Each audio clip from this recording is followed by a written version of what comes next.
Salut CH. Vous ici ne peut vouloir dire que deux choses, le hasard ou la chance. Nous allons faire votre tirage pour la semaine qui arrive. D'ailleurs, je dois juste clarifier que si vous regardez cette vidéo et que vous n'êtes plus dans le mois de cette vidéo, ce n'est pas un problème. C'est juste qu'il y a un petit message pour vous ici et vous pouvez rester ou juste aller où vous voulez dans la vidéo pour entendre ce que vous avez besoin d'entendre. C'est ce que je fais des fois quand je veux écouter un tirage mais j'ai pas envie de regarder les 40 minutes. Ça fera pas 40 minutes, mais voilà. Ok, nous avons déjà un super set de couleurs avec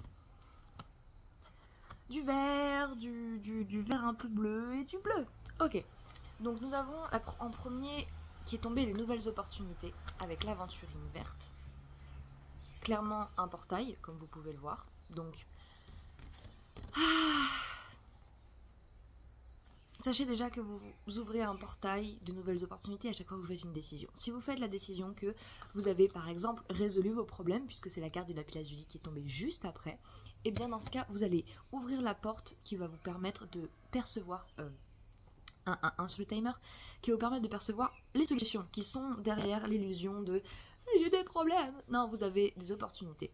Les nouvelles opportunités sont peut-être de résoudre vos problèmes en les considérant comme les opportunités. Nous avons la carte de la guérison, qui est un super mix puisqu'elle est tombée en 3, en troisième, alors que c'est vraiment un beau mélange de ce vert et de ce bleu. Je vais la laisser un petit peu là pour le moment. Là où vous vous rendez vraiment service, c'est que quand vous vous donnez l'opportunité de percevoir ce que vous pensez devoir faire, comme résoudre vos problèmes, guérir, vous améliorer, comme étant plus, pas une tare ou une épreuve, mais comme étant ce que votre 222, enfin 202, comme étant ce que votre âme vous appelle à faire. Un peu comme le petit clin d'œil de l'univers en mode c'est ton moment, ça c'est pour toi, c'est cadeau. Même si c'est le truc que t'avais vraiment pas envie de vivre, genre une panne d'essence. C'est ce qui est arrivé à ma maman quand elle était en train de dire ouais je veux pas être en panne d'essence. Devine ce qui lui est arrivé juste après. Genre comme si elle se rendait pas compte déjà. Bref. Vous êtes responsable de la manière dont vous voyez le monde. La réalité n'est pas objective. Non, pardon, c'est pas ce que je voulais dire. La vérité est subjective. Voilà, merci. Puisque tout ce que vous percevez dans ce monde est biaisé par votre mental, par votre esprit. Enfin, alors, le mot esprit là, ça dépend, il y a certaines personnes qui relient l'esprit à l'âme. Là, on va vraiment dire c'est la carte du mental, ok? Alors, le mental, oui, mais on parle aussi de clairvoyance. C'est-à-dire que on va dire que cette carte peut représenter les engrenages de notre cerveau, donc dans notre programmation intérieure, mais également notre capacité peut-être à savoir ou à percevoir des choses sans pouvoir les expliquer, ok?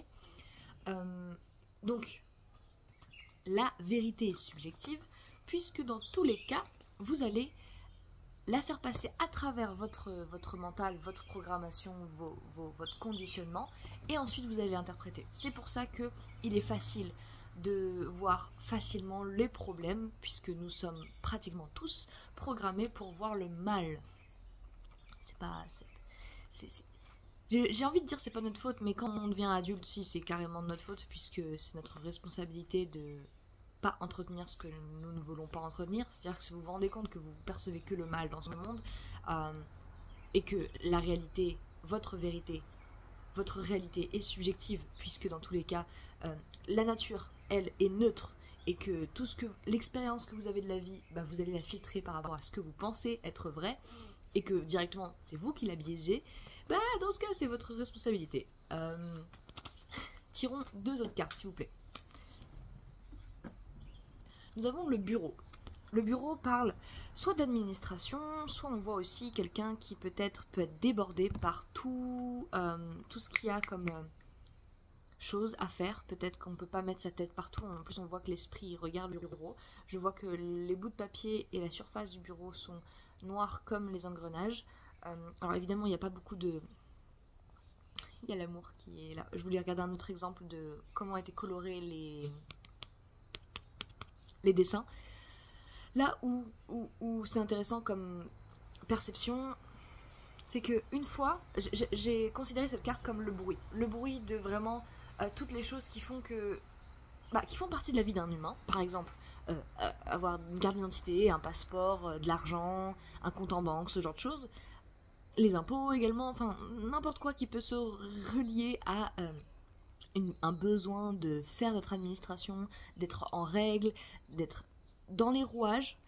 Des fois ça peut-être paraître perturbant, mais encore une fois, ces choses-là, aussi chiantes que vous pouvez penser qu'elles soient, elles sont des opportunités de vous mener vers waouh, c'est pas un problème, c'est ce qui est, et si je le considère comme étant un problème, c'est que le problème il est ailleurs là-dedans et que je le projette sur ce qui m'arrive alors que bon après ok.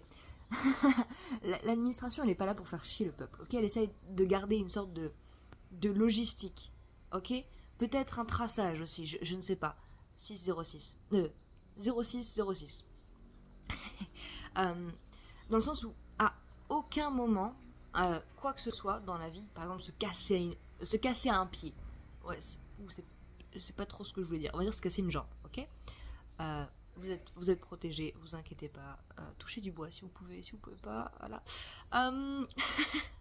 C'est de la superstition, mais des fois ça touche, hein. La superstition, attends, je sais plus ce que ok, quand on se casse une jambe, on peut se blâmer autant qu'on veut, mais la jambe et ce qui nous a cassé la jambe, à moins que ce soit quelqu'un qui l'ait fait volontairement, le meuble, l'endroit où on s'est pété la gueule, il ne voulait pas du mal, ok. Donc c'est pareil pour toutes les circonstances extérieures. On n'est pas protégé de voir les choses. 707 707 ok. Vous pouvez voir le monde comme ça vous chante. J'ai juste envie de vous proposer de choisir. Le 7 me fait penser à la chance. Là, il y a le 17. 7 plus 1, 8. On en a aussi la chance de peut-être se retrouver dans l'union, dans la complétion de la nature. La nature n'essaye pas d'aller contre nous. D'ailleurs, la preuve, votre corps vous guérit et vous maintient en vie depuis votre naissance. Et quand je dis guéri, c'est pour toutes les fois où vous aviez un rhume ou n'importe quoi d'autre et que votre corps n'a jamais arrêté de se battre. Ok ? Donc là où c'est intéressant de suivre cette proposition de voir les problèmes comme des opportunités, puisque ça va amener à cette alchimie de guérison où tu ne vas plus résister à la vie mais tu vas flotter avec elle dans l'énergie du fameux 8 qui représente aussi l'abondance, mais l'abondance est souvent qu'on appelle ça, confondue avec l'argent, et c'est pas de l'argent là dont je veux parler. Nous avons la carte du couple qui est tombée. Alors on parle d'alchimie, de connexion, de relation absolument, de sensualité, et je pense là de reconnexion justement avec votre corps. C'est-à-dire que s'il y a bien une manière dont le monde nous parle, c'est bel et bien à travers notre corps. Il n'y a absolument rien d'autre qui va nous permettre d'expérimenter ce monde. Une âme seule, une âme toute seule, on va dire toute seule, sans corps, ne peut pas percevoir une expérience humaine. Et là, les trucs qu'on voyait avec l'administration, l'esprit, etc., c'est que des trucs humains, ok? C'est que des trucs que les humains peuvent intégrer grâce à leurs 5 sens. Donc on voit le monde et ensuite on le complique dans sa tête. Et avec la carte du couple, j'ai l'impression qu'on vous appelle à vous reconnecter à vos sens. Également si vous êtes avec quelqu'un ou vous aspirez à être avec quelqu'un, peut-être entretenir ce sentiment d'être aimé et d'aimer en retour. Puisque des fois, comment dire, les relations sont l'un des plus grands challenges de l'humanité, puisque du coup justement vu qu'on est tous blessés, vu qu'on est tous dans nos propres têtes avec nos propres visions des choses, des fois on a du mal à s'exprimer avec d'autres personnes, à se comprendre ou à bien communiquer. Hier j'ai vu une amie que j'aime beaucoup, on s'adore, on se voit une fois tous les 6 mois. À chaque fois qu'on se voit, parle de tout ce qui s'est passé pendant l'absence, enfin pendant qu'on s'est pas vu. Et du coup, on n'est pas en train de communiquer, de discuter en mode échange, en mode on se pose pas. Enfin, il y a un dialogue et un monologue et un monologue. Et on s'en est rendu compte. On n'a pas réussi à trouver une solution à ça tout de suite. Mais le simple fait d'avoir ouvert cette discussion, je me suis sentie très vulnérable en mode waouh, je viens de passer un bon moment avec elle, mais j'arrive quand même à trouver ce qui n'est pas allé. Ce qui n'a pas allé, ce qui n'a pas fonctionné pour moi. Parce que du coup, je me sentais mal à l'aise d'avoir. De pas avoir pu échanger plus profondément avec cette personne que j'aime. Et là où ça m'a tué, c'est que en fait c'est exactement ce qu'on essaye d'éviter, en fait, les conversations inconfortables, alors que c'est là que se trouve la véritable possibilité de guérison, possibilité d'ouverture d'esprit. Une dernière carte, parce que j'ai rangé l'esprit et le bureau, je ne sais pas pourquoi. Une toute dernière, je te prie. Merci. Ah, nous avons la fleur fanée. La fleur fanée...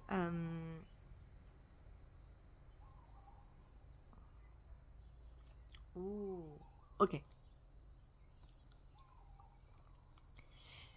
Si les choses ne fonctionnent pas pour toi de la manière dont tu as toujours fait les choses, c'est peut-être que ces manières, que ces moyens sont plus d'actualité. La vraie folie est de refaire la même chose, de faire la même chose et d'espérer un résultat différent. C'est une citation connue, elle n'est pas de moi, j'ai oublié la source, j'avoue.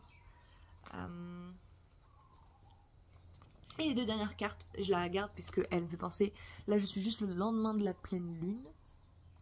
Ouais, lendemain de la pleine lune. Et je me sentais de faire l'énergie pour la 3e semaine de juin. Donc, on va juste la garder. Donc, la flèche vous propose une direction. C'est littéralement la carte qui vous dit, c'est là où tu dois aller, c'est là où je veux aller. Et cette carte va être perçue différemment par différentes personnes. Derrière, il y a le poignard. Donc, on voit cet objet tranchant ici et ici. Et je le vois d'une manière à ce que c'est cette fois-ci la direction que tu prends. C'est soit pour te foutre un couteau dans le dos, soit pour aller à l'encontre de qui tu veux être, à l'encontre de ce à quoi tu aspires, ou alors dans la direction de l'opportunité de passer à travers ce portail, de t'ouvrir à la possibilité, non pas forcément de te guérir, mais de te rappeler que tu n'es pas les parties blessées de toi, qu'elles existent par rapport à tes traumatismes, ton conditionnement et ton passif, ton passé, sans pour autant qu'elle soit l'entière vérité de qui tu es. Ces parties de toi n'ont pas à être combattues, elles ont besoin de rentrer à la maison, d'être accueillies, d'être intégrées, d'être écoutées. Parce que ces blessures-là finiront toujours par parler plus fort que ton âme si tu les laisses. Et elles vont finir par conduire ta vie